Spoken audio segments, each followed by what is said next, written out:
When you get across, oh, I'm gonna get my look. My trousers are getting dirty.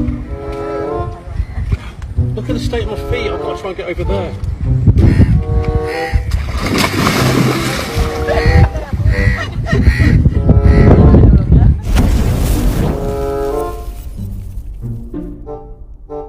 Film diawali dengan seorang wanita bernama Saryatu yang berlayar di tengah lautan untuk pergi ke pulau hanya menggunakan perahu kayu.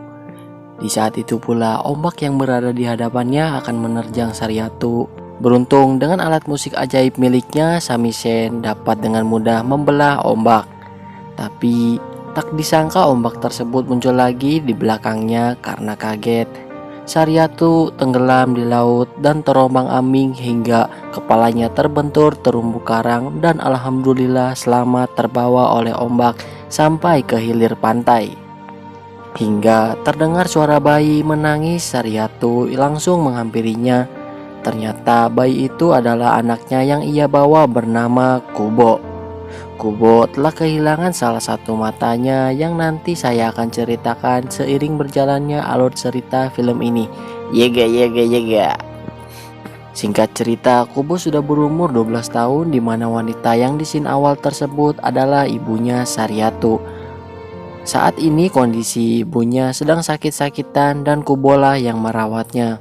Mereka tinggal di puncak gua gunung jauh dari pedesaan. Kubo pandai membuat hewan dari kertas origami seperti kijang, ular, harimau, dan samurai. Saat mau pergi, ibunya selalu berpesan harus pulang sebelum maghrib. Setelah sampai, Kubo bertemu dengan nenek yang juga seorang pengemis bernama Kameo, di mana kali ini pendapatan Kameo hanya sedikit. Mendengar hal itu, Kubo tidak patah semangat untuk mencari nafkah dan menghidupi dirinya serta ibunya yang sedang sakit. Kubo langsung mulai dengan mendongeng, memanipulasi origami diiringi musik dari Samisen sambil berteriak, "Yeh di dia yeh." Karena pada penasaran, orang-orang langsung menghampirinya. Dengan petikan dari Samisen, kertas origami langsung membentuk samurai yang hidup. Tidak sampai di situ, Kubo ini mengisahkan seorang prajurit samurai bernama Hanjo. Prajurit tersebut mengumpulkan item seperti pedang, baju anti tembus, dan helm super kebal yang nanti prajurit tersebut akan melawan Raja Bulan. Karena sudah larut malam, Kubo segera pergi ke rumah. Saat di rumah, ibunya menceritakan tentang perjuangan seorang samurai bernama Hanjo. Ternyata itu adalah ayahnya yang menghilang setelah melawan Raja Bulan. Karena penasaran, Kubo bertanya mengenai ayahnya, tetapi ibunya tidak mengingat apapun. Ibunya yang mengetahui Kubo sedih memberikan mainan jimat kera pada Kubo. Sebelum tidur, ibunya juga selalu berpesan jangan pulang larut malam bila main dan tetap menggunakan jubah milik ayahnya. Keesokan harinya, Kubo pergi ke pedesaan lagi dan bertemu dengan Kameo. Kameo memberitahu ada festival Bon desa sore hari, memungkinkan mereka berbicara terhadap orang-orang tercinta yang telah meninggal dan diwajibkan membawa lentera. Sorenya, Kubo pergi ke makam ayahnya, terlihat banyak orang di sana. Kubo langsung berdoa di hadapan altar. Wait. Altar atau mazbah adalah bangunan apapun atau tempat sakral di mana upacara keagamaan berlangsung. Altar biasanya ditemukan di dalam tempat pemujaan, biara, dan tempat-tempat suci lainnya, dan tempat Kubo termasuk tempat suci. Lanjut. Tanpa disadari, hari sudah larut malam. Kubo yang akan pergi didatangi oleh roh jahat dari bibinya bernama Karasu dan Wasi. Kubo yang ketakutan langsung lari ngibrit bagaikan kacipirit. Sampailah di pedesaan, Kubo meminta bantuan kepada penduduk desa, tetapi tidak ada satupun yang dapat menolongnya. Kubo yang terjatuh didatangi ibunya tepat waktu. Dengan sekali petikan dari Samisen, Karasu dan Wasi terhempas. Lalu ibunya menyuruh Kubo untuk pergi mencari item milik ayahnya seperti pedang, baju besi, dan helm besi, dengan memberi sihir kepada baju Kubo yang membuatnya terbang jauh dan ibunya melawan saudaranya. Singkat cerita, Kubo terbangun di negeri nun jauh salju. Ia bertemu dengan kera jimat, pemberian ibunya yang hidup oleh sihir ibunya nih. Mereka beristirahat di bangkai paus yang nantinya kera ini akan melindungi Kubo dan memandu untuk mencari item. Kubo memberitahu bahwa ia menarik rambut milik ibunya lalu dibuatkan gelang oleh kera tersebut. Keesokan harinya, kera memberitahu bahwa semalam Kubo mengigau berteriak memanggil ayahnya dan terbuatlah kertas origami prajurit samurai. Prajurit tersebut seolah-olah ingin memberitahu jalan kepada Kubo dan kera. Karena tidak tahu mau pergi kemana, akhirnya mereka mengikuti. Di tengah perjalanan, Kubo bermain dengan kertas origami miliknya untuk mengerjai kera dan membuatnya marah nih. Setelah itu mereka melanjutkan perjalanan lagi di mana kera kehilangan Kubo yang ternyata Kubo dibawa oleh Battle, seorang kumbang petarung yang amnesia dan mengaku bahwa ia anak buah dari Hanjo. Battle juga mempunyai jubah seperti Kubo, lalu Kubo memberitahu bahwa ia adalah anak dari Hanjo yang membuat Battle merasa senang dan akan membantu Kubo serta rela berkorban demi sang anak dari gurunya yaitu Hanjo. Namun kera masih bersikeras bahwa Battle adalah orang jahat nih. Setelah itu mereka melanjutkan perjalanan di mana mereka semua Ngaguru Bas terjatuh dan menemukan item pertama pedang yang tertancap di tulang. Battle langsung mencabut, akan tetapi semua tulang yang ada di sana menyatu membentuk tengkorak raksasa yang hidup. Kera yang merasa marah mencoba menebas kakinya menggunakan pedang, tetapi pedang tersebut malah patah nih. Ternyata pedang aslinya tertancap di kepala tengkorak. Tidak mudah mendapatkan pedang tersebut karena banyak pedang palsu juga di sana nih. Kera tertangkap berbarengan dengan Battle yang mendadak bisa terbang saat raksasa tersebut akan menginjak mereka. Karena tidak bisa terbang dengan benar, seketika sayap hilang, tetapi mereka berhasil jatuh di kepala tengkorak dan mencoba mencari pedang nih.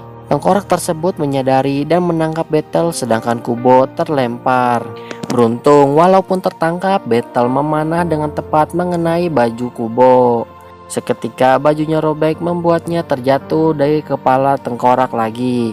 Lalu Kubo menemukan pedang aslinya yang membuat tengkorak tersebut terhenti saat dicabut. Karena terjatuh, Battle berhasil mengeluarkan sayapnya lagi untuk terbang keluar dari gua. Kera dan Battle berdebat tentang kepergian selanjutnya harus melewati lautan. Battle menyarankan terbang dengannya, tetapi Kera menolak karena beresiko bila sayapnya nanti hilang lagi nih. Sedangkan Kubo bermain samisennya dan melihat daun yang bergerak membuatnya memiliki ide untuk membuat kapal perahu layar. Di tengah perjalanan, Battle mengajari Kubo cara memanah ikan dan berhasil, namun ikan tersebut tidak bisa mereka ambil nih. Kera langsung memberi idenya dengan ditali panahnya lalu mencoba memanah lagi dan mereka mendapatkan ikannya. Kubo merasa sangat senang karena bisa makan berkumpul layaknya keluarga. Di sisi lain, Karasu dan Wasi berhasil tiba di kutub dan akan berpencar ke kediaman para item lainnya yang tersisa. Kembali ke Kubo. Tiba-tiba saja Kera melihat awan gelap di belakang mereka, mirip seperti datangnya bibi Kubo. Di saat itu pula prajurit samurai menunjukkan bahwa item kedua baju besi berada di laut. Karena ada taman mata yang bila melihatnya orang tersebut akan terhipnotis terjebak bersama mereka selamanya. Maka Battle lah yang akan menyelam nih.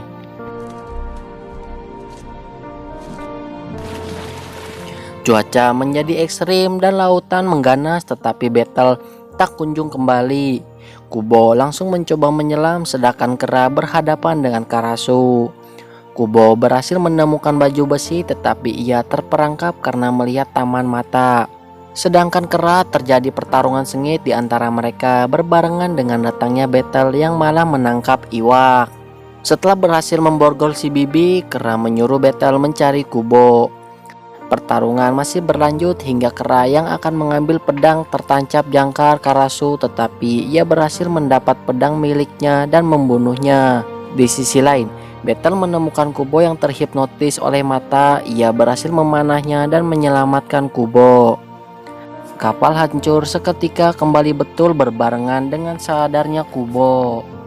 Kubo mulai menyadari bahwa kera tersebut adalah ibunya Sariatu, jelmaan arwah yang tewas melawan dua saudarinya. Saat sampai di tepi, mereka beristirahat di mana Sariatu bercerita tentang awalnya ia bertemu dengan Hanjo, di mana Sariatu dan saudara turun dari langit ditugaskan oleh Raja Bulan yaitu kakeknya Kubo untuk membunuh prajurit mulia di bumi nih. Karena prajurit bernama Hanjo menemukan pedang ajaib yang membuat ancaman bagi surga. Ibunya tiba duluan di kuil dan bertarung melawan Hanjo, namun dengan bacot no jutsu dari Hanjo, ia berhasil menyadarkan Sariatu dan mereka dikaruniai anak bernama Kubo, di mana kakeknya mengetahui hubungan mereka dan terjadilah pengkhianatan. Lalu ayahnya beserta pasukan mengorbankan dirinya agar Sariatu dan Kubo bisa selamat nih. Keesokan harinya Kubo terbangun dan langsung pergi ke kubu ayahnya karena mendapat mimpi semalam tentang informasi mengenai item terakhir helm besi dari kakek Kubo. Kakek Kubo memberitahu Kubo bila ia mengikuti matahari terbenam maka akan menemukan tempatnya. Saat tiba di kubu ayahnya sepi dan rumah tersebut sudah berantakan dan tiba-tiba mereka kedatangan Bibi dan ditangkaplah mereka nih. Di mana Bibi mengungkapkan bahwa Battle adalah Hanjo yang sudah mereka kutuk. Bibi langsung melemparkan Battle dan kera. Battle terbunuh dan kera juga mengorbankan dirinya demi keselamatan Kubo. Kubo yang marah menyerang dengan Samisen yang memutuskan dua senar. Setelah itu Kubo menyadari bahwa helm tersebut adalah lonceng desa. Kubo langsung bergegas pergi mengambil helm tersebut dan memasangnya. Setelah berhasil didapat, penduduk desa sedang bersembunyi menampakkan dirinya di mana Kubo menyuruh untuk bersembunyi bahwa Raja Bulan akan datang nih. Di saat itu pula kakek Kubo muncul di mana ia mengatakan menginginkan mata satunya lagi, namun Kubo menolak dan memiliki ambisi ingin membunuh kakeknya yang menyesatkan. Dan tiba-tiba OMG jadi naga, terjadilah pertarungan di antara mereka.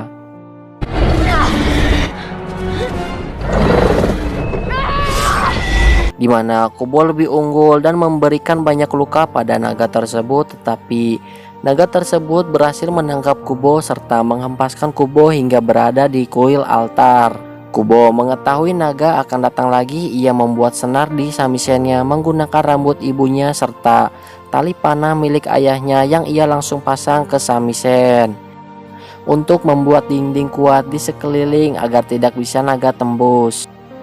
Dengan sekali gonjrengan, naga tersebut musnah. Tamat ending yang cukup membagongkan. Pesan yang dapat kita ambil, jangan pernah melanggar larangan dari orang tua karena pada dasarnya mereka punya alasan untuk melakukannya, dan jangan pernah berpikir bahwa orang tua tidak pernah berkorban untuk anaknya. Cobalah lihat apa yang ia lakukan dan berikan kepadamu semasa hidupnya. Seperti saya yang sering di rumah jarang main karena membuat konten, sempat juga dicarekan karena nggak main-main bareng batur, tetapi saya tetap fokus konten. Di balik itu saya memiliki alasan karena saya ingin membangun rumah emak dari hasil YouTube dengan usaha saya sendiri. Yakin itu penting. Gue Bang Toyib pamit undur diri. Dadah. BTW thank you 1000 subscriber. Dadah.